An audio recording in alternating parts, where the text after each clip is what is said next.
Have you ever had a strange feeling, a sense of déjà vu, or a dream that felt a little too real? We often dismiss these as quirks of the mind, but what if they weren't? What if, for some, these fleeting moments were a window into the future, a glimpse of their own final moments? Today, we're delving into the unsettling and mysterious world of people who predicted their own death. These aren't just vague premonitions. We're talking about chillingly specific prophecies, recorded in diaries, letters, and even on camera, that came true in the most uncanny ways. Get ready to question everything you thought you knew about fate, coincidence, and the limits of human intuition.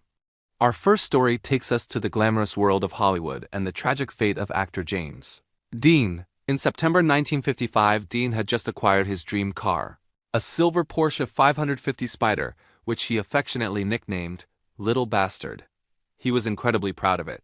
But around the same time, a strange and ominous feeling began to follow him. Just days before his death, he met with British actor Alec Guinness. Guinness later recalled a powerful, almost overwhelming premonition when he saw the car. He told Dean, "If you get in that car, you will be found dead in it by this time next week." Dean laughed it off. But 7 days later, on September 30th, 1955, James Dean was killed in a car accident while driving his beloved Porsche. The accuracy of Guinness's warning is haunting, but what's even stranger is that Dean himself seemed to share a similar sense of doom. He participated in a road safety public service announcement just before his death where he ad-libbed the line, "The life you might save might be mine." A chilling coincidence, or a subconscious acknowledgement of his impending fate? From the glitz of Hollywood, we travel to the battlefields of the American Civil War. Major General John Sedgwick was a respected Union officer known for his bravery and his somewhat reckless habit of exposing himself to enemy fire. On May 9, 1864, during the Battle of Spotsylvania Courthouse, Sedgwick was directing his troops. Confederate sharpshooters were taking aim, and his men were ducking for cover. Sedgwick, frustrated by their caution, stood tall and mocked their fear. His famous last words were, "Why are you dodging like this?" They couldn't hit an elephant at this distance. Just moments after he uttered that defiant phrase, a sharpshooter's bullet struck him below his left eye, killing him instantly. It's one of history's most ironic and tragic predictions. His own words, meant to inspire courage, became his epitaph, a final, fatal prophecy spoken in the face of death itself.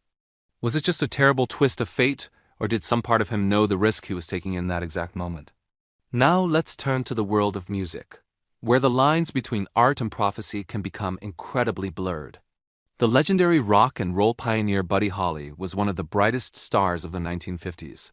But in the months leading up to his death, a sense of foreboding seemed to creep into his life and even into his dreams. Both Buddy and his wife, Maria Elena, reported having disturbing dreams about a plane crash. Maria Elena Hess was so vivid a fireball streaking across a field that she begged him not to fly on his upcoming tour.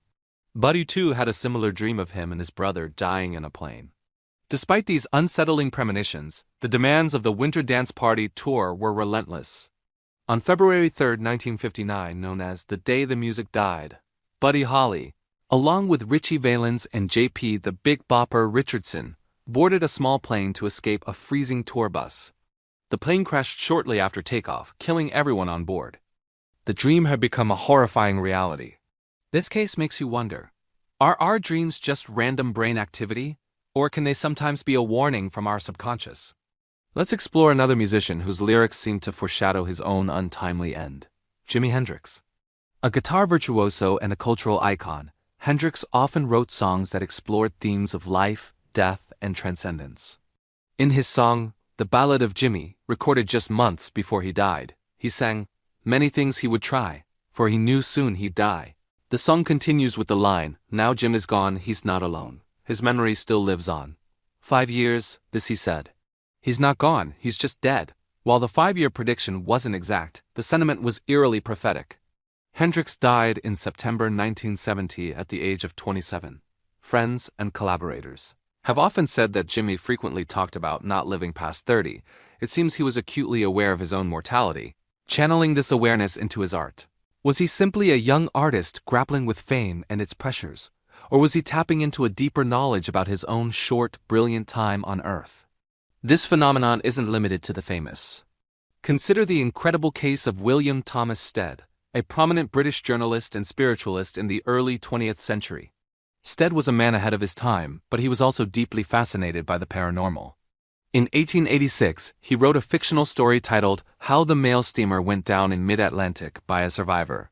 In his story, a mail steamer collides with another ship, and many passengers drown due to a shortage of lifeboats. Years later, in 1892, he wrote another piece called From the Old World to the New, where he imagined himself on a ship that sinks after hitting an iceberg. Fast forward to 1912. Stead booked passage on the maiden voyage of the most famous ship in history, the RMS Titanic. He had received multiple warnings from psychics not to travel, but he ignored them. As we all know, the Titanic struck an iceberg and sank. There were not enough lifeboats and over 1,500 people perished, including William Stead. He had in essence written about his own death twice decades before it happened. The parallels between his fiction and his reality are too specific to simply dismiss. Our final story is perhaps one of the most documented and bone-chilling of all. It involves a young man from Ohio named David Booth. In 1979, for 10 consecutive nights, Booth had the exact same terrifying nightmare. In the dream, he would watch as an American Airlines plane with an engine on its left wing suddenly rolled over and plummeted from the sky. The dream was so vivid and distressing that he felt compelled to act.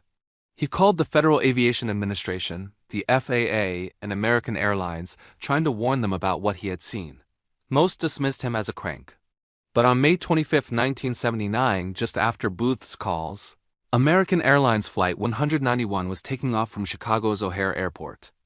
Its left engine detached from the wing, causing the plane to roll violently and crash.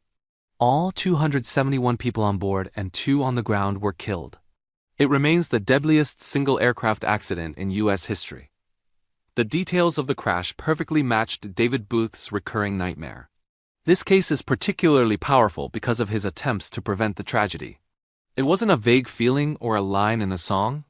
It was a specific repeated vision that compelled him to take action. So what are we to make of these stories? Are they merely a collection of strange coincidences, our brains playing tricks on us, finding patterns where none exist? Or do they point to something more? Some scientists might argue for confirmation bias. We remember the predictions that come true and forget the thousands that do, and psychologists might suggest that these individuals had a subconscious awareness of danger, a heightened intuition that manifested as a premonition.